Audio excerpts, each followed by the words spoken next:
Okay, so this is my presentation on Origen and how he is believed to be a heretic by many people in the Christian world. But before I start, I am going to give a disclaimer. Now, I tried to do some very thorough research. I know my sources are credible, but it's a lot of things that are hard for me to understand. So I try to do the best that I can with this knowledge.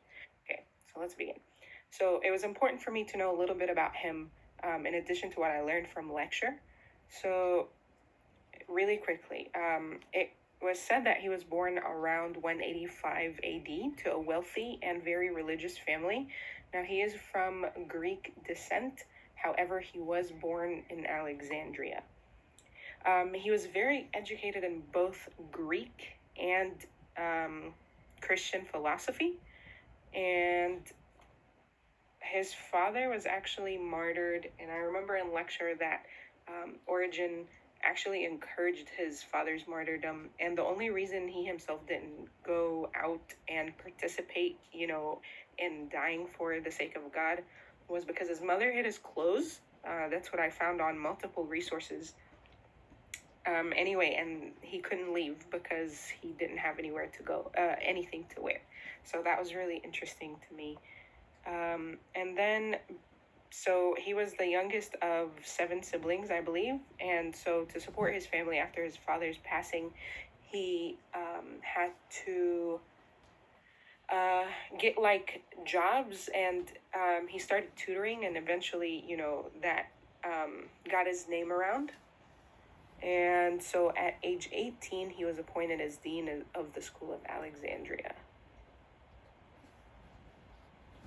Okay, so let's talk a little bit about his life as dean.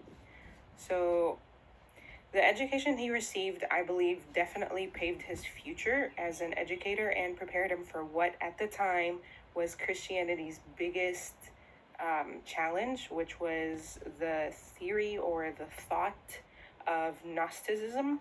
And actually, it's very closely related to this other school of thought called Platonism.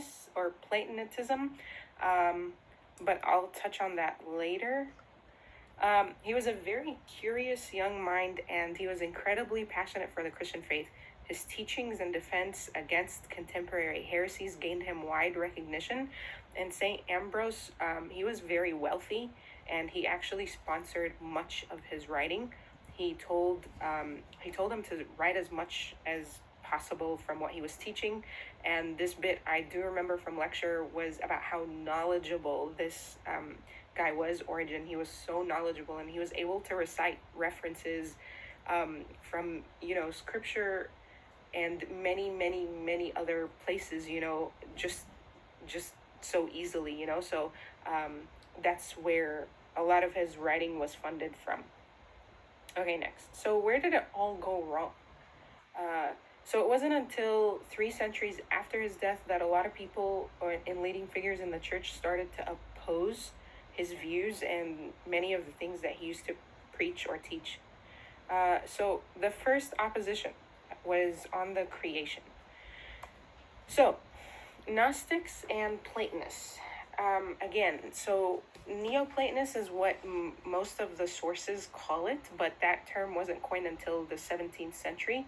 I don't remember exactly why, but they're very closely related. And they talk about how there is a hierarchy in, the Godhead. So like God the Father isn't equal to the God that created humanity, for example, and things like that. So there is definitely like a lesser version, which we as Christians don't believe that, and neither did Origen, and he definitely,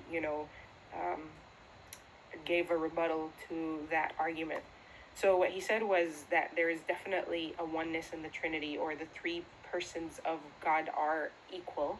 But where he went wrong is talking about the God and his omnipotence. So he said that really quickly, if I understood that correctly. So in order, there's no such thing as infinite, from what I understand. But basically, logic, as far as it reaches, that's how wide God's power is. So if it cannot be grasped by knowledge, then God, couldn't have done it, or else, it, whatever. So basically, God is only limited to whatever, um, you know, knowledge can grasp or whatever. Anyway, so moving on. So, as for the creation of humans, he says that souls in general were always there, but the creation of mankind depended on a degree of desire, which is a great segue for the second opposition, which was the pre existing soul. So, souls were always there, and what he said was that basically the bigger you are, the harder you fall. So, um, uh, Satan, he was an angel, obviously, and he wanted something so great. He wanted to be equal with God. Therefore, his fall was, the greatest. He is a demon now, or the devil, and then all the demons with him, obviously, wanted similar things, so their fall was greater. There was no explanation, or I couldn't find any explanation as to what he said angels, desired. But angels weren't always angels. Their souls were there again. Uh, but their fall apparently wasn't as great because now they're still, heavenly beings. And then humans were somewhere in between. So that's how we fell. We just wanted knowledge, I guess. And so our fall, we became human. Okay. And so the evidence, he had two pieces of evidence to back this theory up. The first one was Esau and his brother Jacob. The story is very well known, but Esau lost his birthright to his brother with the help of his mom. And so that strife, or the result of his life being so miserable, was because of something he must have, obviously done in his former life. And so then when he became a human, that was his suffering, or his cross to bear, so to speak. Okay, and John the Baptist. So John was a righteous man, and we know that because, or his explanation was, when Jesus Christ went to get baptized in the Jordan,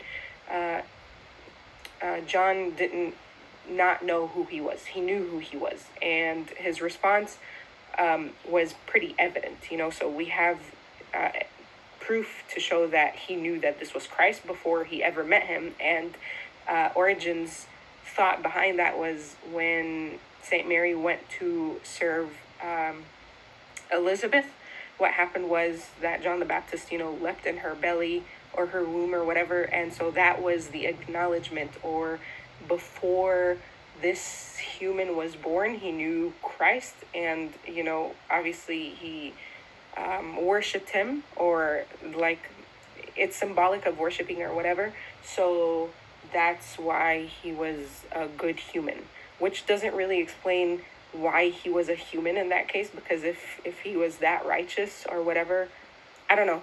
It doesn't make, like, there are some loose ends there. Anyway, but that was his second example to back up the theory of the pre-existent soul. Finally,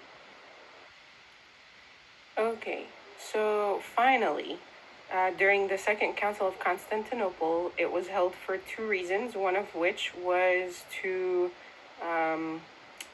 talk about Origen and his teachings. This was during 553 AD. Pope Vigilius of Rome and the rest of the council ruled him as a heretic. And unfortunately, that was when it was settled for him. And so ever since then, the controversy still remains. Some people don't know if he's actually a heretic, or they don't know if they believe that. And some churches wholeheartedly believe in him. And most of his teachings, let me correct myself, for us, we don't believe that he's a saint, but we definitely believe that he was one of the biggest theologians in Christendom, or to